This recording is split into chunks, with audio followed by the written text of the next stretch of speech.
سلام على عباده الذين اصطفى. وقد قال الله تبارك وتعالى في القرآن المجيد والفرقان الحميد: أعوذ بالله من الشيطان الرجيم. بسم الله الرحمن الرحيم. يا أيها الذين آمنوا ادخلوا في السلم كافة. صدق الله مولانا العظيم. میرے نہایت واجب احترام عزیز ساتھیوں، السلام علیکم ورحمۃ اللہ وبرکاتہ۔ وعلیکم السلام۔ آپ حضرات کے سامنے میں نے قرآن کریم کی ایک آیت تلاوت فرمائی۔ اس آیت کے اندر اللہ تبارک و تعالی مومنوں سے خطاب کرتے ہوئے فرما رہے ہیں: اے ایمان والو، تم پورے کے پورے اسلام کے اندر داخل ہو جاؤ اور شیطان کی پیروی نہ کرو، اس کے نقش قدم پر نہ چلو۔ سب سے پہلی بات جو سمجھنے کی ہے وہ یہ ہے کہ اللہ تبارک و تعالی نے اس آیت کے اندر جن الفاظ سے خطاب کیا وہ ہے اے ایمان والو۔ ایمان والوں کو مخاطب کر کے کہا اے ایمان والو، اسلام کے اندر داخل ہو جاؤ۔ یعنی وہ لوگ جنہوں نے اشہد ان لا الہ الا اللہ و اشہد ان محمد رسول اللہ پر اپنا اعتقاد جمایا ہے اور وہ اس کا اقرار کر چکے ہیں، اللہ پاک ان سے خطاب کر کے فرما رہے ہیں اے ایمان والو، اسلام کے اندر داخل ہو جاؤ۔ تو سوچنے کی بات یہ ہے کہ جب ایک شخص ایمان لا چکا تو ایمان لانے کے بعد اسلام میں داخل ہونے کا مطلب کیا ہے؟ عام طور پر یہ سمجھا جاتا ہے کہ جب ایک شخص ایمان لے آیا تو وہ اسلام کے اندر بھی داخل ہو گیا، لیکن رب فرما رہے ہیں اے ایمان والو، اسلام کے اندر پورے کے پورے داخل ہو جاؤ۔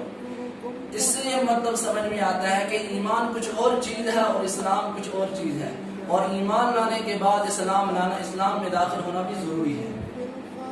پہلی بات یہ ہے کہ اسلام کیا چیز ہے، اور جو ایمان والوں کو اسلام کے اندر داخل ہونے کی دعوت دی جا رہی ہے اس سے کیا مراد ہے، اسلام کا معنی کیا ہے۔ اسلام عربی زبان کا لفظ ہے، اس کے معنی ہے اپنے آپ کو کسی کے سامنے جھکا دینا، کسی بڑی طاقت کے سامنے اپنا سر تسلیم کر لینا اور اس کے تابع ہو جانا، یعنی جو وہ کہے اس کو اسی کے مطابق اپنی زندگی گزارے، یہ ہے اسلام۔ جس سے یہ مطلب سمجھ میں آتا ہے کہ صرف کلمہ طیبہ پڑھ لینا اور اللہ کی وحدانیت اور رسول اللہ صلی اللہ علیہ وسلم کی تعلیمات پر اور آخرت پر ایمان لانا اسلام میں مکمل ہونے کی علامت نہیں ہے، بلکہ اسلام کا مطلب یہ ہے کہ انسان اپنے پورے وجود کو اللہ تبارک و تعالیٰ کے تابع کر دے، یہ ہے اسلام کا مطلب۔ یہی اس لفظ اسلام اللہ رب العزت نے سورہ صافات کے اندر حضرت ابراہیم علیہ السلام کے واقعے میں ذکر فرمایا، استعمال فرمایا، اور وہ واقعہ یہ ہے کہ حضرت ابراہیم علیہ السلام کو رب العالمین کی طرف سے یہ حکم ملا کہ اے ابراہیم، اپنے بیٹے اسماعیل کو ہماری راہ میں ذبح کر دو، اس کے گلے پر چھری چلا دو، اسے ختم کر دو۔ وہ بیٹا، وہ یادگار، وہ سنت جس کو ہم اور آپ عید الاضحیٰ پر مناتے ہیں، وہ بیٹا جس کو بہت مرادوں سے طلب کیا، جس کے لیے آپ نے دعائیں کی یا اللہ مجھے بیٹا عنایت فرما دیجیے، لیکن جب وہ بیٹا چلنے کے لائق ہوا، اپنے باپ کا ہاتھ بٹانے کے لائق ہوا، تو اللہ فرما رہے ہیں اے ابراہیم، اپنے بیٹوں کو ہمارے راستے میں ذبح کر دو، اس کی گردن پر چھری چلاؤ۔ اب اگر اسی عمل کو ہم اپنے عقل کی میزان پر تولیں تو یہ بات سمجھ میں نہیں آتی ہے۔ اگر کوئی انسان حکمت کے مطابق اور سوچے کہ یہ بات تو یہ سمجھ میں نہیں آتی کہ ایسا باپ کیسے کر سکتا ہے، لیکن جب رب کا حکم نازل ہوا، اللہ فرماتے قربان کر دو، تو حضرت ابراہیم علیہ السلام نے اپنے فرزند سے کہا انی ارا فی المنام انی اذبحک فانظر ماذا ترى، اے میرے بیٹے، میں آپ کو ذبح ہوتے ہوئے دیکھ رہا ہوں، میں خواب کے اندر آپ کو ذبح ہوتے ہوئے دیکھ رہا ہوں۔